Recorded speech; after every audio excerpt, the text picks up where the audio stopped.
오늘도 우리 주 예수 그리스도 안에서 잘 될 수밖에 없는 여러분들에게 우리 하나님의 크신 은총과 축복이 함께 하시기를 주의 이름으로 축원합니다. 이 시간에는 하나님께 항복이 인생의 축복입니다. 그런 제목으로 함께 은혜를 나누고자 합니다. 우리 그리스도인들이 인생을 살아가면서 삶의 순간순간마다 갈등하고 고민하고 번민하는 것들이 있습니다. 무엇이냐고 하면은 하나님께 두 손 번쩍 들고 항복하며 살 것이냐, 아니면 하나님의 말씀을 거절하고 대항하며 살 것이냐라고 하는 갈등입니다. 마귀를 대적하고 하나님 앞에 항복할 것이냐, 아니면 하나님 말씀을 대적하고 마귀에게 항복하고 살 것이냐, 이런 고민과 갈등과 번민이 모든 그리스도인들에게는 있습니다. 하나님 앞에 두 손 번쩍 들고 하나님 말씀이 맞습니다. 하나님의 생각이 옳습니다. 하나님의 뜻이 바릅니다. 성령의 감동이 옳고 하나님의 인도하심이 맞습니다. 그러면서 하나님께 항복하고 투항하고 두 손을 번쩍 들 것이냐, 아니면 나의 고집과 아집을 앞세우면서 하나님을 대적할 것이냐, 뻔히 알면서도 고민하고 갈등하고 괴로워하며 번민할 때가 많이 있습니다. 때로 나의 고집 때문에, 때로는 나의 욕심 때문에, 때로는 나의 욕망 때문에, 때로는 나의 이기심 때문에, 때로는 나의 자존심 때문에 하나님께 항복하지 못하고 마귀에게 항복해버리는 경우들이 얼마나 많은지 모릅니다.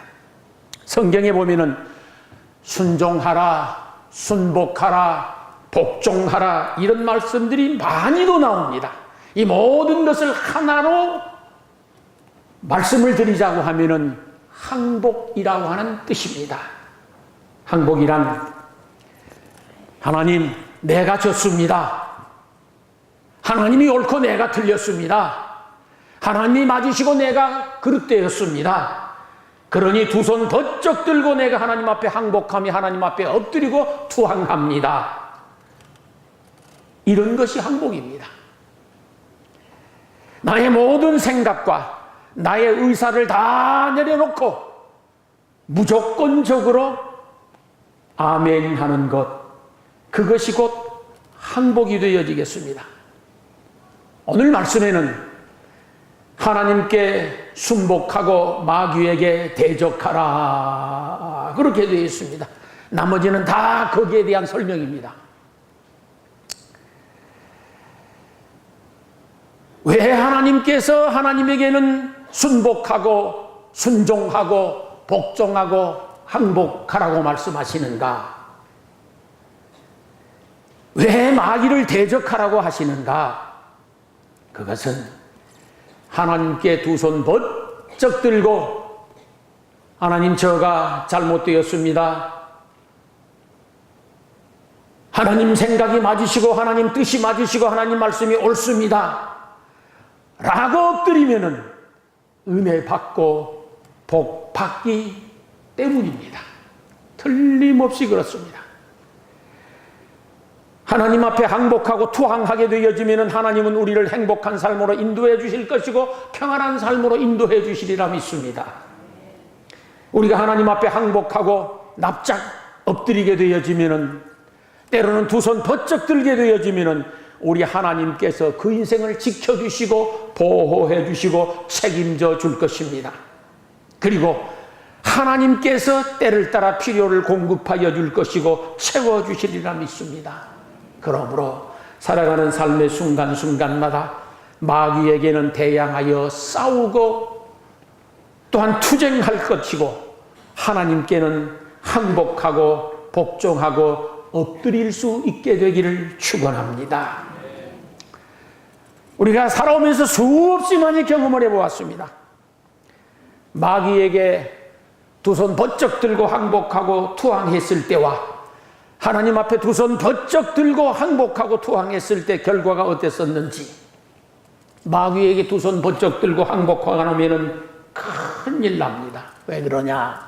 성경에 그랬습니다. 마귀의 존재의 이유와 목적과 동기는 도적질하고 죽이고 멸망시키려는 것뿐이라 그랬습니다. 마귀의 존재 목적과 이유가, 마귀가 있는 이 동기가 도적질하고 죽이고 멸망시키려는 것뿐이기 때문에 마귀에게 두 손 번쩍 들고 항복하고 그에게 투항하게 되어지면 틀림없이 나의 모든 소중한 것들 도적질 당하게 되어 있습니다. 그리고 모든 생명의 역사는 사라지고 죽음의 역사, 사망의 그림자만 드리우게 되어질 뿐만 아니라 멸망하고 결과는 파멸되기 때문입니다. 그러므로 마귀는 대적하고 하나님께 항복하라 그랬습니다. 마귀에게 항복하면은 축복은 떠나가고 저주는 찾아옵니다. 마귀에게 항복하면은 행복은 소멸되어지고 불행은 찾아옵니다. 생명은 사라져버리고 사망 권세만 난무하게 되어집니다. 그러므로 애쓰고 힘써서 마귀는 대적하고 하나님께 항복하고 순복함으로 말미암아 은혜 받고 복 받고 승리하는 삶을 살아갈 수 있게 되기를 축원합니다. 성경에 보면은 다윗이 어디로 가든지 하나님이 이기게 해 주셨다, 그렇게 기록되어 있습니다. 사무엘하 8장 6절에 보면 다윗이 어디로 가든지 여호와께서 이기게 하셨느니라 고 되어 있습니다. 사무엘하 8장 14절에 보면은 다윗이 어디로 가든지 여호와께서 이기게 하셨더라고 되어 있습니다. 사무엘하 23장 10절, 그날에 여호와께서 다윗을 크게 이기게 하셨더라. 역대상 18장 6절에 다윗이 어디로 가든지 여호와께서 이기게 하시느니라. 역대상 18장 13절에 다윗이 어디로 가든지 여호와께서 이기게 하셨더라. 사무엘하 3장 1절 이하를 보게 되어지면은 다윗의 집은 점점 강하여 가고 사울의 집은 점점 약하여 가더라고 되어 있습니다. 실제적으로 사울의 집은 점점 망하여 갔었고 다윗의 집은 점점 흥하여 갔었습니다. 결과적으로 다윗의 집안에서 예수 그리스도가 탄생하게 되어지고 지금 이스라엘 국기는 다윗의 별로 만들어져 있습니다. 그러면 무엇 때문에 우리 하나님께서 다윗이 어디로 가든지 어디에 있든지 이기게 하시고 승리하게 하시고 흥하게 하시고 잘 되게 해 주셨을까요? 그것은 다윗이 마귀에게는 대적하고 대항하고 하나님에게는 순복하고 항복하고 투항했었기 때문인 줄로 믿습니다. 언제든지 그랬습니다. 다윗 사망의 음침한 골짜기에서 힘들고 어렵고 괴롭게 탄식하는 가운데 있으면서도 마귀에게는 대적했었고 하나님께는 항복했었습니다. 아무리 절박하고 위태로운 상황이라고 하더라도 마귀에게 항복하지 아니하고 하나님께 항복했었습니다. 그랬었더니 하나님께서 그를 이기는 인생, 승리하는 인생, 흥왕하는 인생 만들어주신 줄로 믿습니다. 다윗이 한때 마귀에게 항복해버린 경우가 있었습니다. 바세바를 취하기 위하여서 우리아를 최전선에 보내고 죽였습니다. 간통죄와 살인죄를 같이 범한 것이 옳습니다.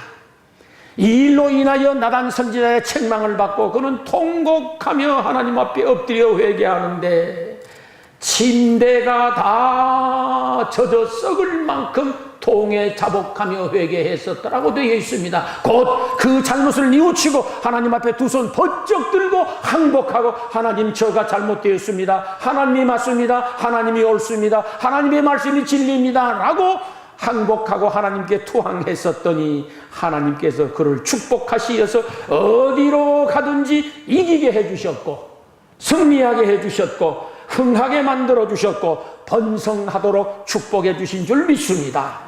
저희들도 힘이 들 때, 어려울 때 말할 것 없습니다. 잘 될 때, 평안할 때 언제든지 하나님께 항복하고 두 손 번쩍 들고 하나님께 투항함으로 인하여서 다윗처럼 이기게 해주시는 축복, 승리하게 해주시는 축복, 점점 강하여 가고 흥황해져 가는 그런 축복 있기를 주의 이름으로 축원합니다. 성경에 보면은 아람이라고 하는 큰 나라가 있었습니다. 거대한 당대 최고의 강대국이 아람 나라였었는데 그 나라의 군대 장관이 나만이라고 하는 사람입니다. 당대 아람 나라 나만 장군은 그 나라의 제2의 권력자인데 전체 중동에서 제2 권력자라고 하면 맞습니다. 하늘에 나는 새도 떨어뜨릴 만큼 그 위세와 권세가 막강했었으니까요.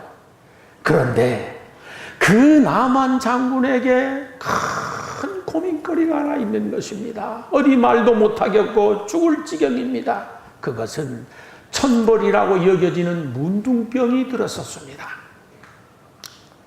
누구에게 알릴 수도 없습니다.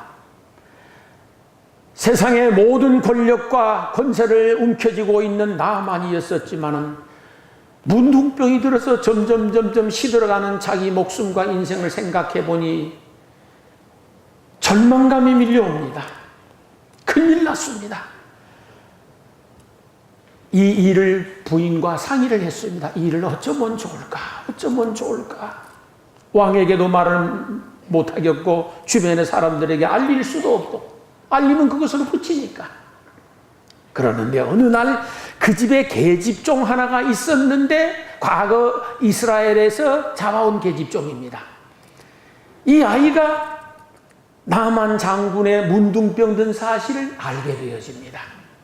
그리고 어느 날 나만 장군의 부인에게 찾아갔습니다. 마님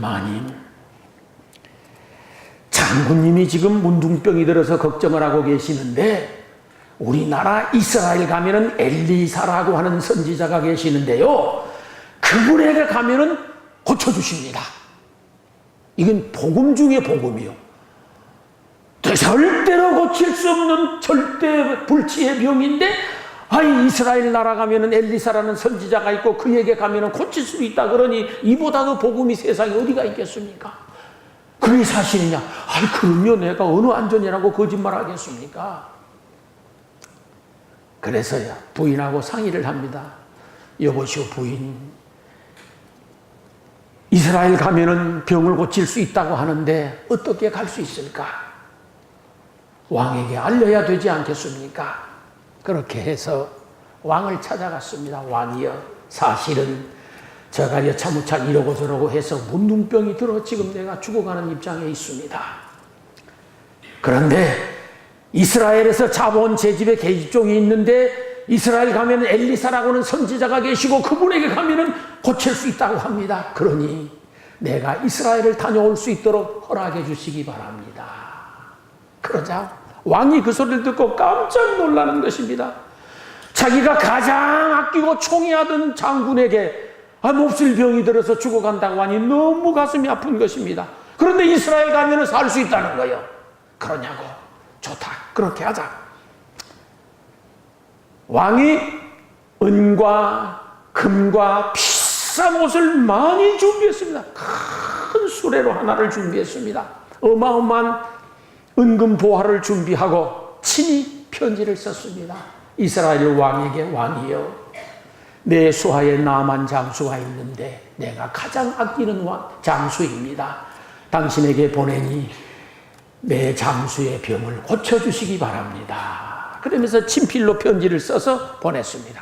나만 장군이 많은 병사를 이끌고 수하의 장수들과 함께 이스라엘 국경을 넘습니다. 이때 이스라엘 정부에서 이 사실을 알게 되어집니다. 초긴장을 하고 있습니다. 무슨 일로 나만 장군이 군사를 이끌고 우리 국경을 넘어올까? 드디어 이스라엘 왕과 나만 장수가 만났습니다. 왕이여, 우리 아람 나라 왕께서 이스라엘 왕에게 주신 친서입니다. 편지를 딱 내놓았습니다. 편지를 보니 내가 가장 사랑하고 아끼는 장수인데 이에게 문둥병이 들었으니 고쳐주시기 바랍니다. 라는 글이 있는 거예요. 이스라엘 왕이 정말 기절초풍하게 생겼습니다. 성경을 보시면 아이고 내가 무슨 하나님도 아닌데 어떻게 이 문둥병을 고친단 말인가. 우리나라에서 문둥병 고치는 사람은 없고 문둥병 고친 일도 없어. 이건 틀림없이 전쟁을 일으키기 위하여서 시비를 걸려고 하는 짓이다. 이 일을 어째서 쓰겠느냐. 식음을 정피하고 고민하고 있는 것입니다. 이 소문이 엘리사 선지자에게 갔습니다. 이 소식을 들은 엘리사 선지자가 사람을 시켜서 전가를 왕에게 보냅니다. 왕이여, 그거 걱정하지 마시고 나만 장군을 저에게로 보내주시기 바랍니다. 그래서 이스라엘 왕이 나만 장군을 저 한쪽 변두리에 살고 있는 엘리사 선지자 집으로 보내는 것입니다. 많은 행렬이 엘리사 집으로 몰려가게 합니다. 집 앞에 거의 당도했을 때였습니다. 엘리사 선지자가 나와보지도 아니하고 집에 작은 종 하나를 보내가지고 여기까지 올 것도 없으니 저 요단강물에 가서 7번 목욕하고 나면 당신의 병이 나을 것입니다. 그러는 거예요. 이때 나만 장군이 그냥 화가 치밀어 오르는 것입니다. 아니, 아람의 대장수가 왔으면은 납작 와서 엎드려 절을 하면서 큰 예식을 행하고 엄청난 제사를 하나님께 올리면서 무슨 이렇게 치료하는 예를 갖추어야 되는데, 아예 얼굴도 비치지 않고 어린 종 하나를 보내가지고 요단강물에 가서 7번 목욕하면 낫는다고. 그런데 요단강물을 보니까 그때 우기때가 되어져서 흙탕물이 엉망진창으로 올라가는 거야죠. 그러니까 나만 장수이 하는 소리가, 이게 무슨 일이냐. 우리나라에 가면 이런 강 저런 강 그런 강이 있는데 물이 청결하게 흐르고 얼마나 깨끗한데 내가 그 강에 가서 씻는 거 훨씬 더 낫겠다. 돌아가자. 이제 화딱지가 나서 돌아가겠다라는 것이야. 이때 수하에 장수한 사람이 장군님 병 고치러 오지 않았습니까? 아니, 요단강물에 들어가서 7번 목욕하고 나오는 것이 무슨 대수입니까? 만약에 이보다 더 힘든 일을 시켰으면 어쩔 뻔했었어요. 그래서 혼자 생각해요. 이제 박구만 목사 혼자 생각하기를, 엘리사 선지자가 여보시오 나만 장군 홀라당 벗고 거꾸로 물구나무를 서시오. 그리고 1000m 갔다 오시오. 그랬으면 어쩔 뻔했어요. 그런 생각이 꼭 나요. 아유, 뭐가 요단강물에 들어가서 7번 목욕하고 나오는 게 뭐가 어렵냐고. 나만 장군의 갈등이 생긴 거예요. 고민이 생긴 것이에요. 내가 모든 권세 다 내려놓고 자존심 다 내려놓고 엘리사 선지자에게 두 손 번쩍 들고 항복하고 요단강물에 들어가서 7번 목욕을 할 것이냐, 아니면 돌아갈 것이냐. 갈등이 생겼습니다. 고민이 생겼습니다. 결국은 엘리사 선지자의 말에 항복하자. 수하에 훌륭한 장수를 둔 거예요, 사실은. 그 훌륭한 수하의 장수가 아니었으면 돌아가는 겁니다, 사실. 보좌관을 잘 둔 것이죠. 그렇게 하고 이제 수많은 군인들과 이스라엘 사람들이 보는 가운데서 요단강물에 들어갔습니다. 요단강물에 푹 들어갔다 나왔습니다. 제 생각 같아서는 하나님께서 은혜 주시기를 한 번 들어갔다 나오면은 7분의 1은 그래도 좀 고쳐져야 안 되겠어요? 여러분 어떻게 생각하세요? 7분의 1 아니래도 아니 온 손에 있던 이상한 점이 좀 없어진 것 같아. 색깔이 조금 달라진 것 같아. 아, 그러면 이제 힘이 나고 용기가 나서 그냥 붕덩붕덩 금방 7번 해버리겠는데 2번 들어갔다 나와도 똑같아. 3번 들어갔다 나와도 똑같아. 4번 들어갔다 나와도 전혀 달라진 것이 없어. 이때 얼마나 창피했었을까? 얼마나 자존심이 상했을까? 아람 나라 그 강대국의, 세계를 지배하는 대국의 군대 장관인데 그 수많은 사람들이 보는 앞에서 물속에, 그것도 흙탕 물속에 들어갔다 나왔다는데 하나도 변화된 것이 없어. 얼마나 자존심 상하고 얼마나 창피하고 얼마나 부끄럽고 얼마나 속상했을까 짐작이 되어집니다. 그러나 끝까지 참고 한 거요. 끝까지 참고 7번 다 하고 나오니 성경에 보니까 나만 장군의 피부가 어린아이의 피부와 같았다라고 기록되어 있습니다. 할렐루야. 기도를 하셔도 끝까지 하시는 거요. 무엇이든지 끝까지가 중요한 거요. 지금 당장 눈에 보이지 않아도, 지금 당장 손에 잡히지 않아도, 지금 당장 내 귀에 들리지 않아도 하나님의 말씀을 믿고 끝까지 하나님 말씀이 옳습니다. 하나님 말씀이 맞습니다. 성령의 감동이 맞습니다. 두 손 번쩍 들고 내가 하나님께 투항하고 항복하면 하나님은 틀림없이 나만 장군의 축복 허락하시리라 믿습니다.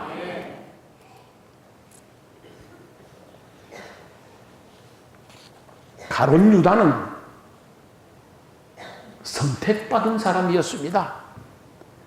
많고 많은 사람 중에 특별히 예수님으로부터 선택받은 신실한 예수님의 제자요 사도였습니다. 영광스러운 자리였었습니다. 자랑스러운 자리였었습니다. 사도의 반열에 든다라고 하는 것은 결코 쉬운 일이 아니었을 것입니다. 그런데 마귀의 미혹에 빠진 나머지 돈의 눈이 어두워졌습니다. 요한복음 12장 6절에 보면 예수님이 사도 가룟 유다를 향하여서 그는 도적놈이라 그렇게 했습니다. 마귀가 자꾸 그에게 부추겼을 것입니다. 네 힘들고 어려운데 조금 훔쳐먹어. 그거 훔쳐먹은다고 뭐 누가 알겠어? 안들 누가 나무라겠어?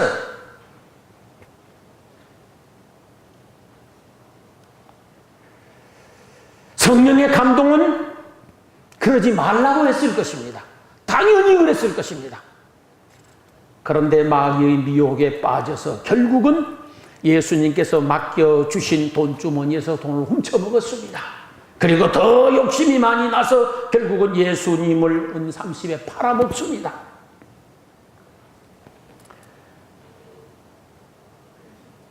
예수님의 돈주머니에서 훔쳐먹고 예수님을 팔아먹었다라고 하는 것은 마귀에게 항복했다라는 뜻입니다. 마귀의 미혹에 두 손 번쩍 들고 항복한 것이요, 그리고 예수님께 대항한 것이 옳습니다. 그 결과 사도의 명예를 잃은 게 제일 큰 것입니다. 가시적으로 돈도 다 잃었습니다.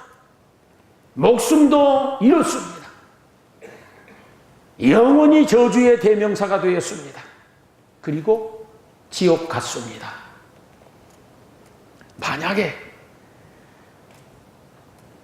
마귀가 가룟 유다를 미혹할 적에, 돈 훔쳐먹으라고 자꾸 미혹할 적에 마귀를 대적하고 예수님께 항복했었더라고 하면은 그의 끝은 베드로보다 더 아름다웠을는지도 모릅니다.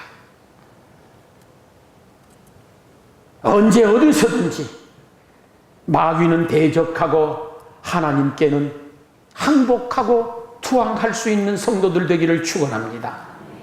그러면은 틀림없이 하나님께서 필요한 물질도 공급해 줄 것이고 명예도 영광도 주시리라 믿습니다.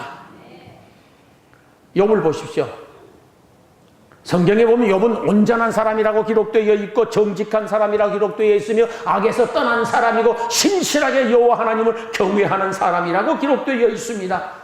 그리고 아주 다복한 가정입니다. 신실한 부인이 있습니다. 건강한 아들 7 있습니다. 어여쁜 딸 3 있습니다. 당대 최고의 부자입니다. 좋은 친구도 있었습니다. 이런 욥을 보고 어느 날 마귀가 하나님께 찾아갔습니다.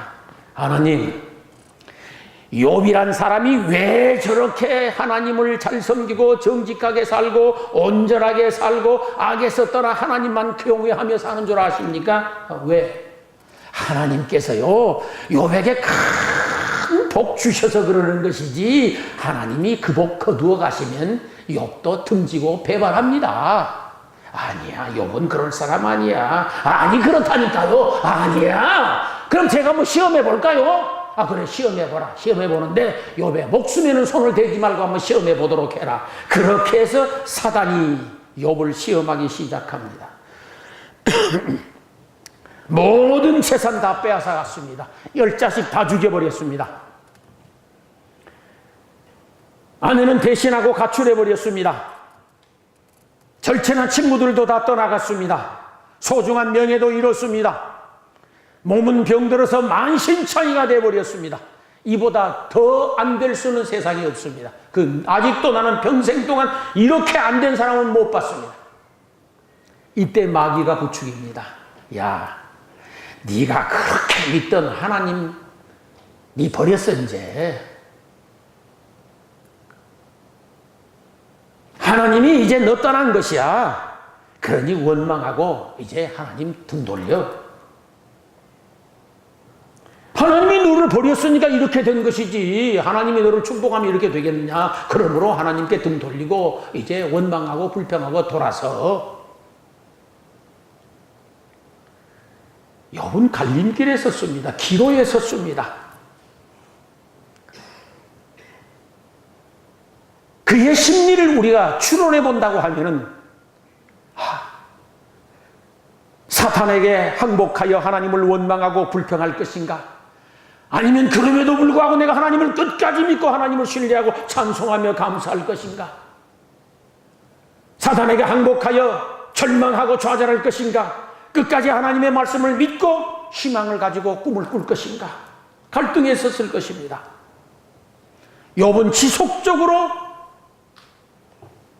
사탄의 유혹을 받았습니다. 하나님은 너를 버렸어. 하나님은 너를 버렸어. 그러니 하나님께로부터 등 돌려야 돼. 그런데 욥은 마귀를 대적하고 하나님께 항복했습니다. 끝까지 믿음을 지켰습니다. 하나님을 찬양하며 끝까지 하나님을 높였습니다. 하나님께 감사하며 순수한 신앙을 끝까지 지켰습니다. 그 결과 마귀는 떠나가고 하나님은 갑절로 축복해 주신 것 믿습니다. 어느 상황 속에 있든지 어떤 입장과 처지 속에 있든지 마귀의 속삭임에 대항할 수 있어야 되고 대적할 수 있어야 되고 어느 상황 속에 있었든지 하나님께 두 손 번쩍 들고 항복하면 틀림없이 우리 하나님은 욥에게처럼 갑절로 축복해 주실 것을 믿습니다. 성경에 말씀하셨습니다. 하나님은 예나 오늘이나 영원토록 동일한 분이라고. 애굽의 바로 왕을 보십시오. 이스라엘 백성들을 430년간 노예로 불어먹였습니다. 사실은 근데 그 430년 동안 종살이하고 노예 생활하면서도 이스라엘 백성들이 왜 하나님 앞에 부르짖고 기도하지 않았었는지는 모르겠습니다. 그런데 더 이상 견딜 수가 없게 되어지자 하나님 앞에 나와서 부르짖고 기도하기 시작했었습니다. 그들의 통곡 소리가 하늘에 사무쳤습니다. 그때 하나님께서 성경에 보면은 내가 너희들의 고통을 보았고 너희들의 기도를 들었느니라. 그리고 그 백성들을 구원하기 위하여 모세를 바로 왕에게 보내십니다. 하나님의 명령을 받은 모세가 바로 왕에게 갔습니다. 그리고 하나님의 백성 이스라엘 백성들을 해방시켜 주시오. 바로 왕이 항복하지 않는 것입니다. 끝까지 대항하는 것입니다. 언제든지 말로 안 되면은 하나님은 패십니다. 여러분도 되게 그러시잖아요. 저는 그렇게 얘기들 했었으면 좋은 말 할 때 들으라고. 좋은 말 할 때 안 들으면 뭔 말이 나와 이제요? 센 말이 나와. 센 말에서 안 들으면 한국 사람 33판이요. 그 다음에 쥐어박아 이제. 바로 왕이 하나님 앞에 즉각적으로 두 손 번쩍 들고 항복해버렸으면 아무 문제 없습니다. 이스라엘 백성들도 살고 애굽 백성들도 살고 하나님의 복 받았습니다. 근데 항복 안 하는 거예요. 그래서 하나님께서 매를 들으셨습니다. 첫 번째 재앙을 내리시는데 피재앙을 내렸습니다. 온 천지가 피로 범벅이 됐습니다. 그래도 항복 안 해. 그래서 하나님께서 개구리 재앙을 내렸습니다. 그래도 항복 안 해. 이재앙, 이 아시죠? 옛날에 이 재앙을 내렸습니다. 그래도 항복 안 해. 그 다음에 파리 재앙을 내렸습니다. 온 천지가 파리가 범벅이요. 그냥 밥도 파리, 국도 파리, 침대도 파리, 온 천지가 파리요. 그래도 항복 안 해. 그러자 하나님께서 이번에는 온 나라에 전염병을 퍼뜨려 버린 것이요. 그래도 항복 안 해. 그래서 하나님께서 이번에는 바로 왕과 모든 백성들에게 독종을 재앙으로 내리셨어. 온몸에 종기가 나는데, 주먹 같은 종기가 나서 고름이 터져 나오는데 견딜 수 없는 거예요. 그래도 항복 안 해. 이번에는 우박을 내려 쏟았습니다. 주먹덩이 같은 우박을 내려 쏟으니 온 세상 전체가 다 망가지는 거예요. 그래도 항복 안 해. 그 다음에는 메뚜기 재앙을 내렸습니다. 하늘에서 구름대 같은 메뚜기들이 날아오더니만은 모든 곡식, 모든 짐승들까지 다 잡아먹었어. 그래도 항복 안 해. 하나님께서 9번째 흑암 재앙을 내리셨습니다.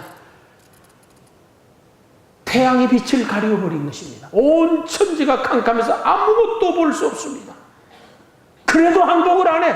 근데 순간 보면 항복하는 척 하다가 안 하고, 항복하는 척 하다가 안 하고, 항복하는 척 하다가 안 하고 계속 그랬거든요. 마지막 장자를 치셨습니다. 최고의 무서운 재앙입니다. 애굽에 살고 있는 모든 사람들의 집안에 장자는 다 죽였고 짐승의 첫 새끼까지 죽였습니다. 이게 사람이 잘못해서 짐승까지 고통당하는 거죠. 그때사 비로소 두 손 들고 항복했습니다. 그때사.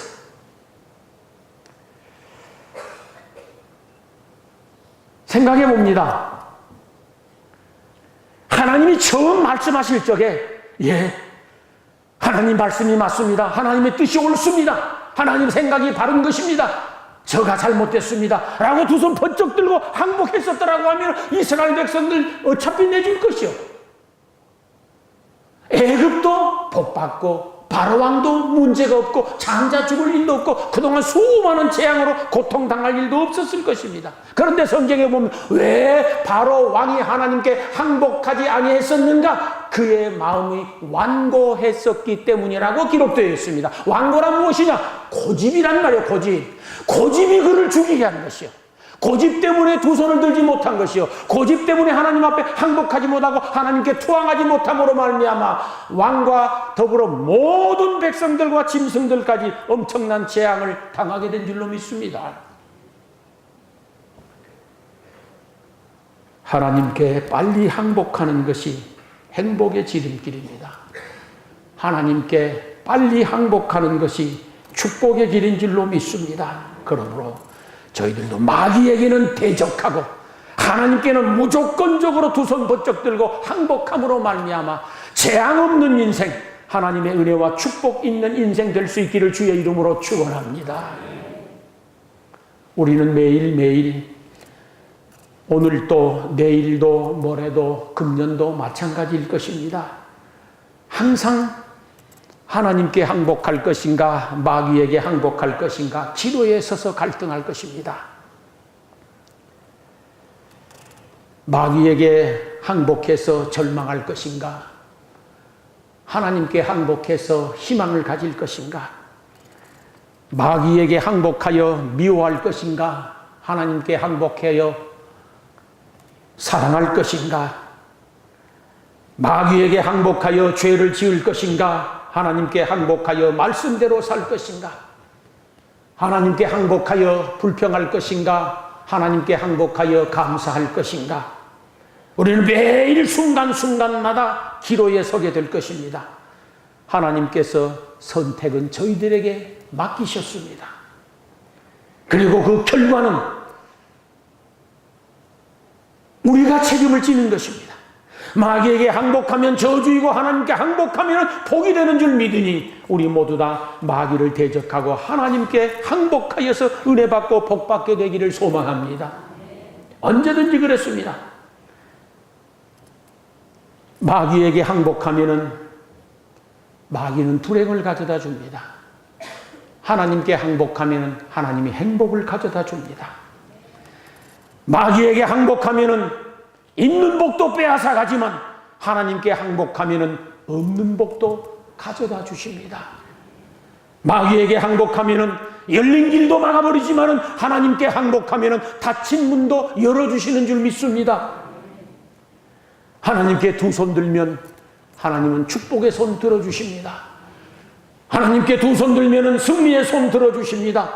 하나님께 두 손 번쩍 들면은 승리의 인생 살도록 축복해 주시는 것을 믿습니다.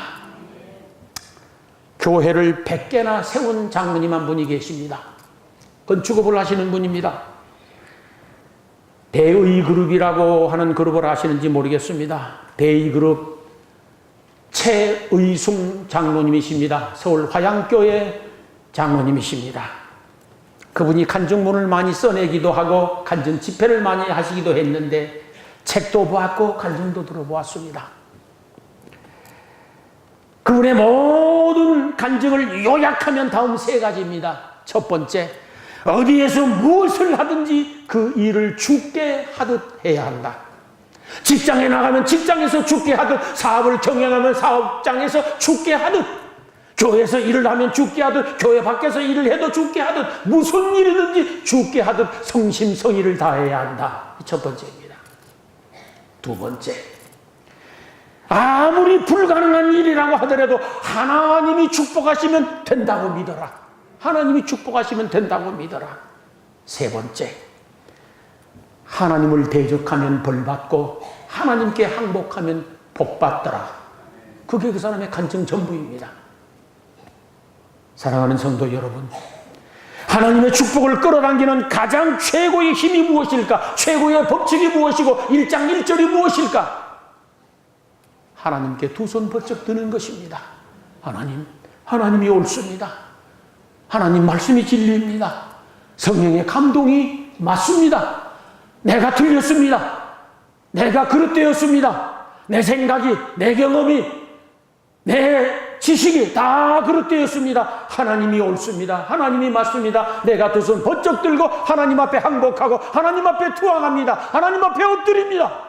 하나님만이 내 모든 것이 되십니다. 틀림없이 하나님은 항복하는 자를 축복하시고 그를 이기게 하시고 승리의 삶을 살도록 은혜 베풀어 주시리라 믿습니다. 마귀는 언제든지 정당한 이유를 가지고 와서 미혹합니다. 수없이 제가 많이 말씀을 드린 내용입니다. 언제든지 마귀는 정당한 이유를 가지고 와서 우리를 미혹합니다. 자기에게 항복하라고, 하나님을 대적하라고, 아주 합리적인 방법을 동원해 가지고 자기에게 항복하고 하나님을 대적하라고 합니다. 때로는 가장 합법적으로 하나님을 대적하게 하고 자기에게 항복하라고 합니다.